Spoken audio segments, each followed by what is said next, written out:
Welcome to Mental Health Monday. My name is Mick Coyle. Coming up on the program this week. As a man going through something like that, I never spoke about it because I associated any feelings of insecurities about my looks with women. It's not just about seeing something and thinking something, he's then acting upon it as well. What sort of things were people saying in regard to changing something of themselves? It was about learning to love who I am and accept who I am. There's nothing wrong with wanting to improve the way that you look, but it's around doing it for yourself rather than other people. And I'll be reminding you how you can make connections with mental health organisations within your community. It's Mental Health Monday. The home of the UK's conversation about mental health. Thank you for checking out the podcast this week. An absolute pleasure to have you with us. And don't forget, more than 300 episodes now of Mental Health Monday that you can listen to yourself. Listen back to, well, if you want to go all the way back to the start, that's absolutely fine. There's probably a good few months worth of listening. But yeah, absolutely. It's about having conversations about mental health in open and honest ways, and hopefully responsible ways as well. We'll always signpost to services at the end of every single episode, by the way. So although we will talk about various different mental health issues, it's always about looking for help, looking for support. It might well be that you contact the people that we're speaking to as part of the conversation, but you can also head to those services like the Hub of Hope and get local services where you are. There are national services, and I always mention them at the end of each episode. We're going to talk about body image and eating disorders this week, and we're speaking about that off the back of a new global survey, which is looking at how we feel about our bodies. Now, the survey's been conducted across social media through THO and the Global Equality Collective, and it's speaking to people right across the globe about their experiences and their insights, really, into what they think about the way they look and the perceptions about how they should look or how they're meant to feel like they should look. It's a really interesting insight. There's sort of regional breakdowns for this as well. We'll focus on the UK ones as part of this conversation, but a little bit of an insight. 2 out of 5 people said they had a negative body image between the ages of 12 and 30. 35% of men and boys with a negative body image. That's men and boys, not just a female issue. Men aged 21 to 25, the negative body image within that category was closer to 40%. That's really, really high. Within women, 42% of women have a negative body image, the way they feel about themselves. It's nearly half, 47%, when you look at those between the ages of 17 and 20. So this is an issue which isn't just affecting a small minority of people. We can all look in the mirror and feel negative towards ourselves. Now, that's not to say that there's not a normality around wanting to change a little bit about yourself or thinking you need to get into shape, but when does that become a mental health issue? When does that start to play with your self-esteem? When does that start to play with your ability to just conduct everyday life? I think that's one of those really interesting things about those barriers that we cross that don't appear like a line that you can physically see, but you find yourself walking beyond them and not being able to reel yourself potentially back. Somebody who found themselves in that situation is the man from THO himself, Tommy Hatto. Now, Tommy's a really great talker. He's the man who's helped put this whole survey together. And he shared with me his story about body dysmorphia, about eating disorders, and how he found himself in that life. Now, what's really interesting is that Tommy is a model and an actor, a good-looking guy. Well, he can't have any problems, can he? As you'll hear from the conversation, this is all about perceptions, and perceptions not always being what you think they are. There's a wider conversation around this as well about social media and its role, and how young people are taught about social media and the realities of what's going on in social media. So we're going to hear Tommy's story on this week's podcast. It's a really fascinating insight. We'll talk some more about the survey and body image. Your thoughts, of course, more than welcome. My email is in the podcast notes, and you can get in contact via social media. You'll find those links there too. Here's Tommy telling his story. Yeah, it came from my own personal experience. I think growing up as a kid, navigating teenage life, and I was at school sort of 10 or so years ago. Being a teenager, I think your biggest priority is, trying to be social, get out, party, be in relationships. And I was just kind of navigating that and seeing my friends get into relationships. They were dating girls, and all of the girls that I fancied, it was never reciprocated. I was always rejected. And I was like, oh man, okay, what's wrong with me? And then I would kind of take a look at other people in school and my peers, and I would think, okay, it's the guys that are really sporty. They're the ones that everybody kind of wants to be like. They're the popular guys. They're the ones that the girls seem to be chasing after. And I would go home after school, watch a load of crappy television, high school dramas. And I would see the same thing. I would see it would be like the jocks. They would be the ones who the girls would go after. And I was like, okay, I need to look like these guys. I need to be like these guys. So what is it about these guys on TV and these guys at school that makes them so appealing? And I kind of thought in my head, they look good. They're in good shape. So that's kind of the route I went down. I needed to get in shape. What ultimately happened, I suffer from an eating disorder because I didn't know what it meant to kind of be in shape. And I was just exercising and trying to eat the things I thought were right. And I ended up anorexic. And then kind of navigating that. And as a man, going through something like that, I never spoke about it because I associated any feelings of insecurities about my looks or an eating disorder with women, with females. So I never spoke about it before. And then kind of after school, I kind of got found by an agency, then kind of ended up sort of living in LA, working as an actor, working as a model. And that was a turning point when I really found a lot of education around what it was to be in good shape. And they really helped me in terms of how to look after my body. But what it did was it almost kind of pushed me the other way because now I was making money based on the way that I looked. And then the body image issues just crept up and I was in the gym all the time. I was like eating just the same chicken and rice, chicken and broccoli every single day because I thought I had to look my best to impress other people, for me to make money, for me to meet new people. I was always very self-conscious that if I met somebody, they would think I looked better in the magazines or I looked better on TV. I always say, and people mean it as a compliment, but it triggers me. And I take a bit of offense to it when people say, even to this day, Tommy, you're so photogenic. Because I'm like, wait, I don't look good in real life? I know there's no malice behind that, but that's the thought that comes into my head. And then kind of, I started blogging about it during COVID because kind of the acting world shut down. I wasn't traveling anymore. And when I was posting about it on Instagram and doing some bits on TikTok, I started having other people reach out to me, a lot of young men from all over the world saying, oh man, I feel this way too. And I was like, wow, okay. And I would go onto their pages and I would think, nah, you can't suffer from body image issues. Look at you, you're ripped. And then I was thinking, there are people probably thinking that about me, in the industry that I'm in. People are probably wishing that they looked like me. I'm wishing I looked like somebody else. They're wishing they look like somebody else. So we're in this never-ending vicious cycle of trying to chase perfection. And when I started looking a little bit more into body image, there wasn't extensive research around it online. There's a lot of stuff around mental health. There's a lot of stuff around body image, but mainly targeted towards women. So it's very broad. So I thought, okay, well, we need to just understand what young people are going through today, especially with the rise of social media and, reality television and filtering. We need to understand how young people feel about themselves today. So I kind of worked on this survey. I pitched it to a partner, the Global Quality Collective that I've been working with. They kind of work in the education sector. And we devised this survey that we were going to put out over socials. And, I have quite a large social following. And I thought, okay, my assumption was these social media platforms, Instagram, TikTok, whatever, they could probably, I would guess, be quite damaging because of the content that you would see on there. So let's put out the survey on those platforms. Let's target the people who are going on there, who are potentially influenced or impressionable by these social platforms, and see what bite we get.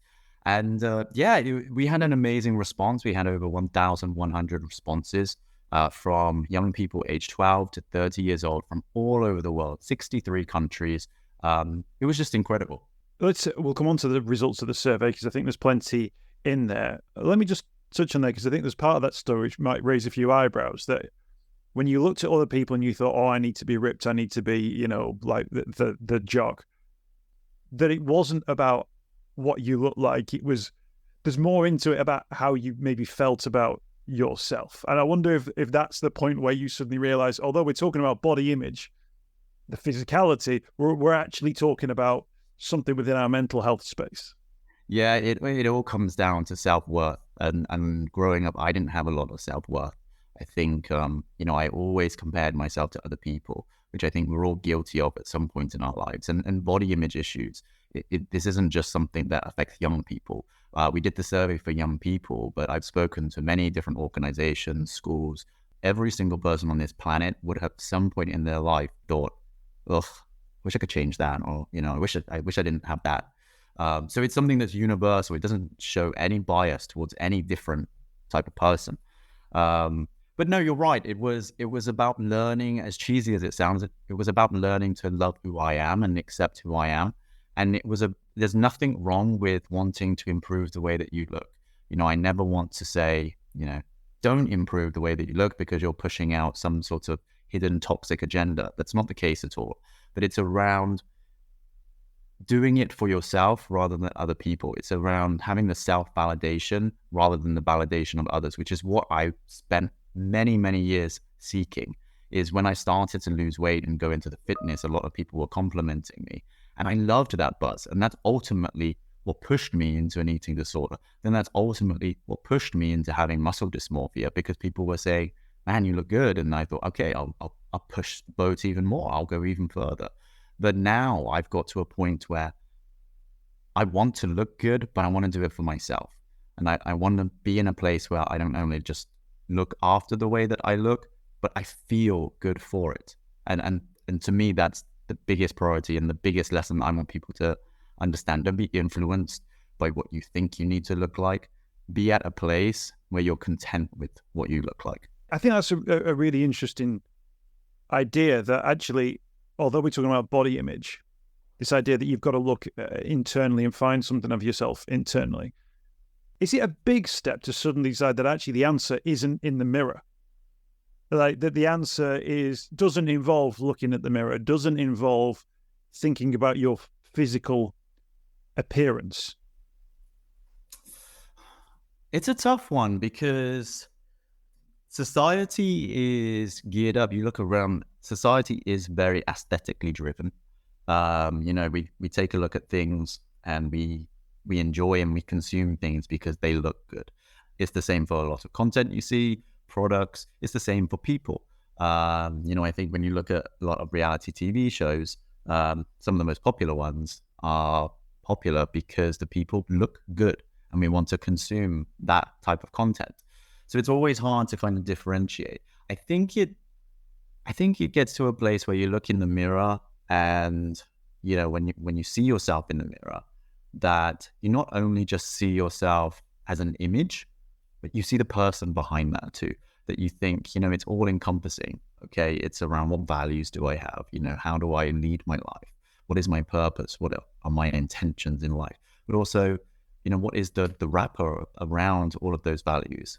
It strikes me, and I'm not a what's the phrase for this one? An evolutionary psychologist, but I would imagine that there is an element of being the most fit, being the most athletic, which is born out of, as a species, sort of the who gets the chance to sort of to mate, to procreate, and to become the sort of dominant within a tribe or whatever, and that could play out across the whole sort of animal kingdom. But I think there's a very human thing, and it's touched on within the survey, and that's about the sort of the toxicity that comes around things like, we used to say beauty magazines, we now say social media, and social media's come up as a big factor that beyond those sort of like, should we say, Neanderthal desires that people have potentially, there's this other thing that's going on, this sort of continuous reinforcement of what is beautiful, and then the algorithms that say, yeah, and it's not you, because look at more of these people and look at more of these people, and that's the element which takes us beyond something as simple as life on Earth, if you like.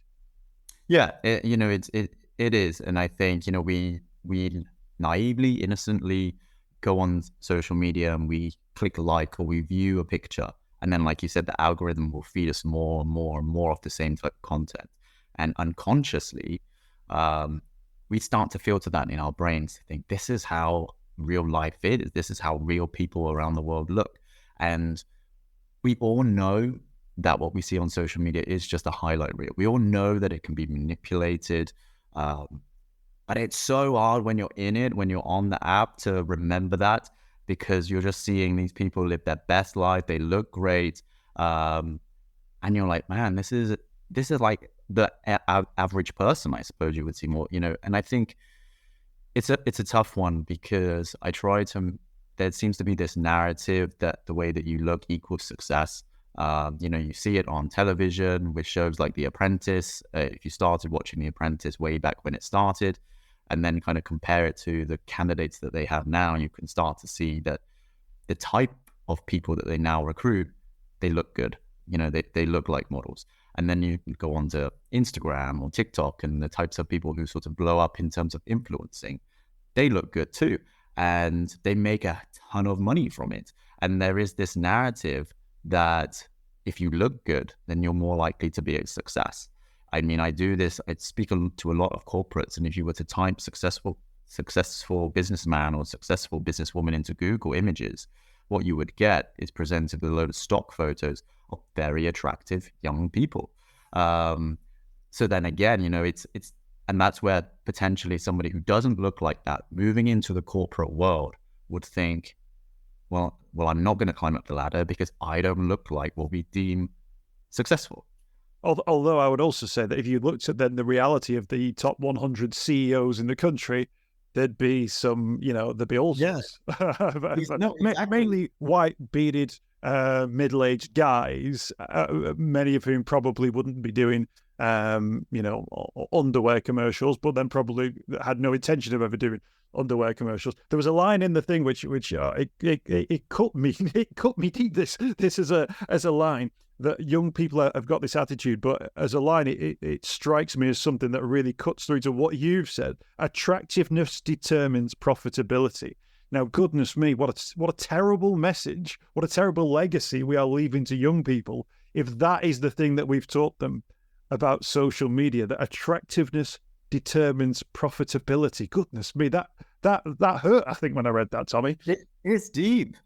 It's really, and like I said, you could, you post some nice photos of you, perhaps filtered, manipulated photos of you on Instagram. You could earn, what somebody goes, perhaps in a manager director level, what they earn in a month, you could earn from just one post. And that's where that narrative can become very damaging to people looking at that. Let's break down into some of the figures, and there's a whole global breakdown of this one, and we'll put a link to the report so people can sort of see how things break down across the globe. We'll come on to that. Let's talk about the UK figures, though. Only 10% of people who responded from the UK have a positive body image. 2 in 3 had tried to change something of themselves because of pressures that we felt. I think that's a telling thing as well, isn't it, Tommy? That it's not just about seeing something and thinking something, it's then acting upon it as well. What sort of things were people saying in regard to changing something of themselves? Yeah, we had, and I think it's really kind of imperative just to make the fact that changing something about yourself is not a bad thing. So we had a lot of people saying that they were going to the gym from what they had seen in social media. They were eating better, they were trying to lose weight, which is a great thing. But then we had, on the other side of that, we had people who felt as though they had to get cosmetic surgery. So they had to go and get Botox, they had to go and get lip fillers. They had to sort of starve themselves or neglect themselves of food. And I think that's where it comes back to what I said before, is who are you doing this for? Or, and that can be the damaging thing if you're doing it because you feel pressured that the beauty standards are for women, you must have big lips, you must sort of be curvy, you must have a small waist, you must be tanned. And for men, you must be ripped, you must have muscles, you must be tall. We had sort of kids from the UK as young as like 14 saying that, they wanted to consider getting a boob job, or they wanted to, kind of get plastic surgery and things like that, because they felt from the imagery that was shown to them in celebrity and media and social media that that's what it took to be beautiful. There are plenty of body positivity sort of campaigns that are out there. It was interesting, though, that in the survey that it was sort of suggested that for all the positivity around those sorts of campaigns, it didn't, or it was outweighed by that sort of constant, Instagramming, TikToking, Facebook, I'll mention them all in case I get into trouble, Xing, as I think we could call it now, those things were outweighing. And I think that shows us that social media appears to be the real big player in some of the negativity, in a way that we used to talk about probably beauty magazines. Yeah, and I think it becomes, I think when we look at when beauty magazines came around, there was almost a particular cohort of people that you would find in those magazines, and that would be celebrities, I guess. I think maybe back then, celebrities were sort of far removed from the general public, but now with social media, is you can view anybody anywhere in the world. They don't have to be a celebrity, but when you're starting to see imagery of people who look good and they're just like the regular Joe, I think that's when it hits a little bit more harder, because you're like, wow, okay, it wasn't just a celebrity who could achieve a great body now or look amazing. It can be anybody. It could be me, and maybe that's how I feel as I should work towards. There's a couple of lines in the report about education around this. I just wanted to tell you a quick anecdote, because I've got a 5-year-old and an 8-year-old, and there was a great moment. We were in Norfolk during the summer, and we went on a day trip to Norwich Cathedral, which is a lovely day trip out.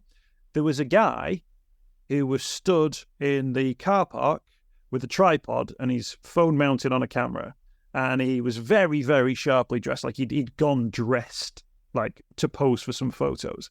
He was on his own, and he kept taking a photo that he would walk around, look at the picture, and he was doing that whole sort of like throwing his jacket over his shoulder, looking across, obviously having the photo, walking back around, checking the photo.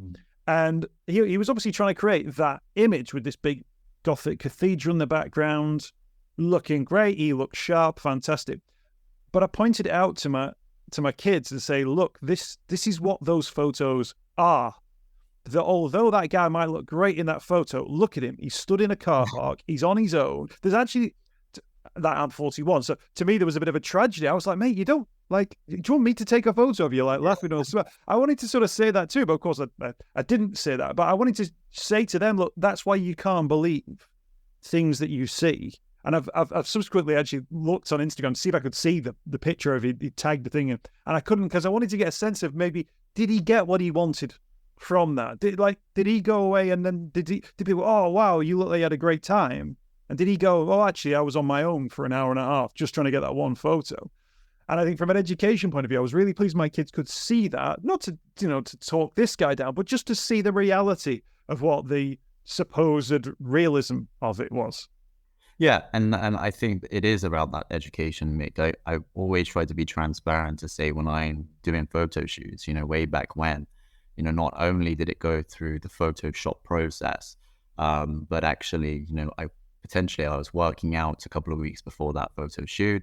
On the day of the photo shoot, I wouldn't drink any water and just eat really salty foods to kind of take all of that water retention away, so I looked as cut as possible. Other times they would literally draw abs onto me with makeup. So, I try to talk around this, not to say this is what you need to do to make your photos better, but actually, to your point, this is the reality of what that photo you see is and everything that's gone behind it. Yeah, this idea that we get the opportunity to peek behind the camera. I think when certain, I'll call them influencers, people on social media, when they do that and they'll do that, this is what I look like, and they kind of like stretched out in their bikini, and then it's them. And then this is what I look like when I was eating a burger, and they're sitting forward. And of course, you get a little roll that comes out, because that's just what all bodies do. And they sort of show those two images and say, this is the same body.